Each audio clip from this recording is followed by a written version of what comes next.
안녕하세요. 2023년 3월 22일 MNS 에듀와이드 3화 시작하겠습니다. 날씨가 매우 따뜻한 하루입니다. 오늘 낮 최고 기온이 26도를 찍는 아주 따뜻하고 뜨거울 수도 있는 하루입니다.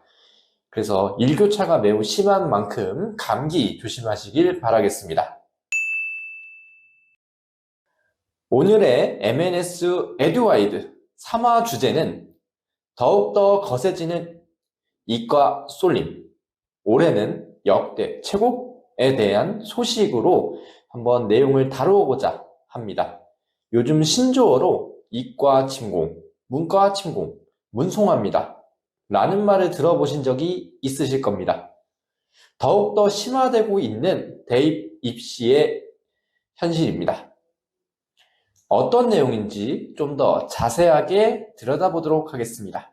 내용에 앞서 통합형 수능은 무엇인지 살펴보고 가겠습니다. 저희가 봤던 수능이나 학부모님들께서 보신 수능은 철저하게 문과와 이과의 구분이 있는 시험이었습니다. 수학 영역의 경우 수학 가형, 나형으로 나누어서 받고 사탐, 과탐은 문과는 사탐을, 과탐은 이과가 시험을 치르던 정확히 구분이 된 수능 시험이었습니다.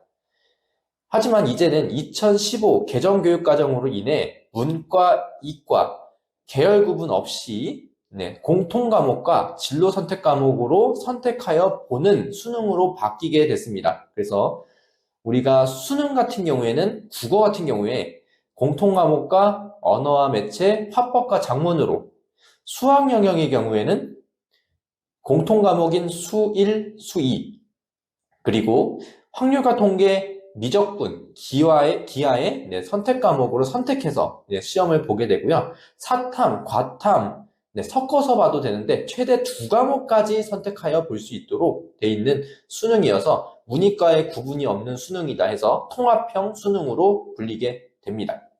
그리고 영어 과목이나 제2외국어 같은 경우에는 이제 절대평가를 적용해서 시험을 보게 되고요. 한국사도 필수로 이제 시험을 보게 되죠. 그래서 이렇게 수능이 저희 때와 다르게 많이 바뀌게 되었습니다. 이렇게 통합형 수능으로 바뀌게 되면서 결국 터져버릴 것이 터지게 되었습니다.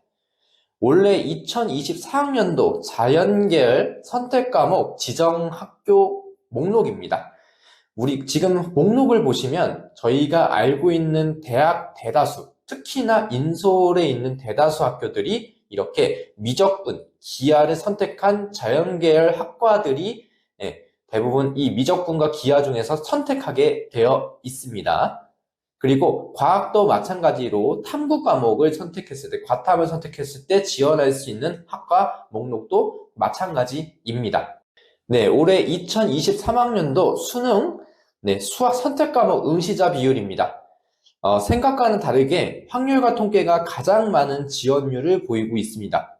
그 다음으로 미적분, 기하 순으로 이렇게 선택을 하게 됐는데요. 이게 수치만 보면 이게 크게 문제가 되지는 않습니다.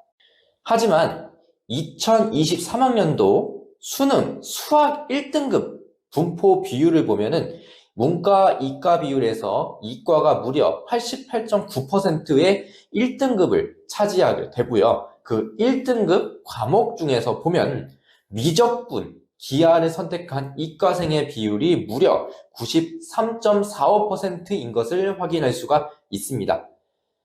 그러면 결국은 이 1등급을 받는 최상위권은 수학, 미적분을 선택한 이과 학생이 많다는 것을 반증하는 자료이기도 합니다.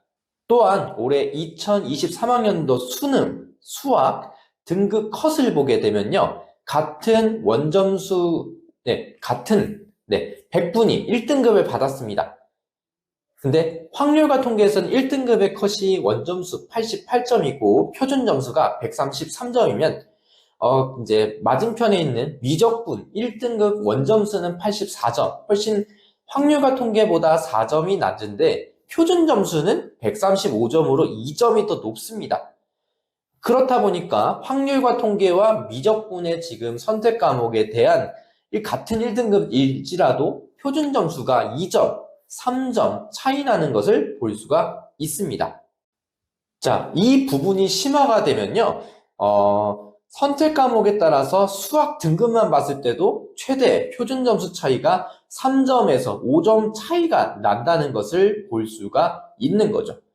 우리가 대학을 합격할 때 표준 점수 1점 차이로도 대학의 합격, 당락이 결정이 되는데요. 이렇게 수학 한 과목을 가지고 최대 표준 점수 차이가 3점과 5점이 차이 난다? 엄청나게 심한 점수의 차이를 보인다는 거죠.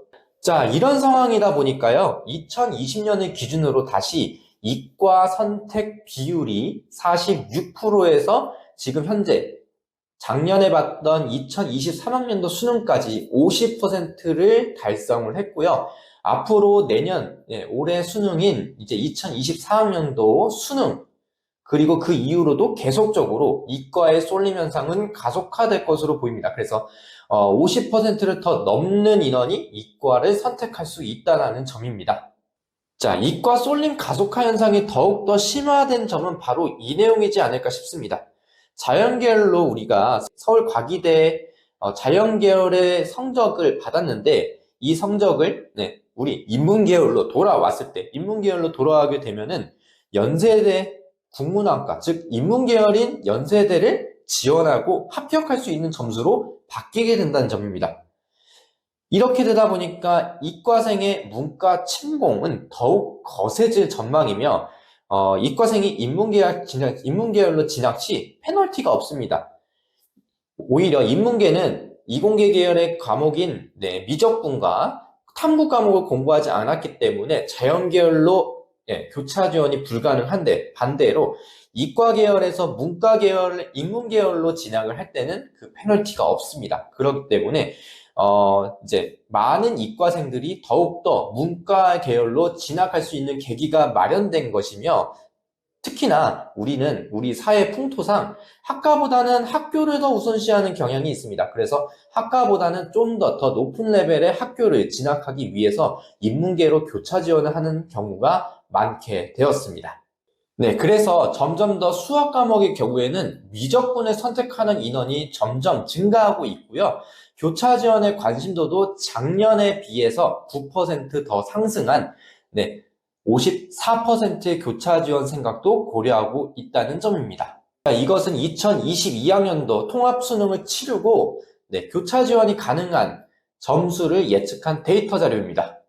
자연계열로 우리가 서울시립대 수학과를 진학한다 했을 때 같은 점수인 인문계열로 바꾸게 되면요.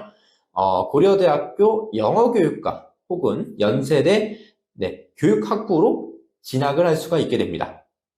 다른 예시로 아래쪽에 있는 홍익대 건축학 전공을 받은 점수가 인문계열로 전환을 했을 때 서강대 경영학부라든지 그 다음에 성균관대 글로벌 경제학과로 이렇게 진학할 수 있게 됩니다. 그래서 학교의 레벨이 확 올라가는 것을 볼 수가 있습니다. 그래서 이처럼 통합형 수능은 이과생들에게 매우 유리한, 특히나 미적분을 선택한 친구들에게는 매우 유리한 구조로 지금 시험이 이렇게 진행되고 있다는 점입니다. 이게 2년, 3년 정도 2년 정도 지난 시점에서 더욱더 가속화가 되고 있다는 점이에요. 그래서 대학에서도 이러한 이과 쏠림에 대해서 조금 대책을 강구하고 있습니다. 대책을 강구하고 있는데 이러한 강구하는 시점에서 이 관련된 내용은 우리가 다음 시간에 다시 다른 주제로 우리가 한번 살펴보도록 하겠습니다. 자, 오늘 내용이 좋았다면 좋아요, 구독 눌러주시면 감사하겠습니다. 지금까지 MNS 에듀 와이드 3화였습니다. 시청해주셔서 감사합니다.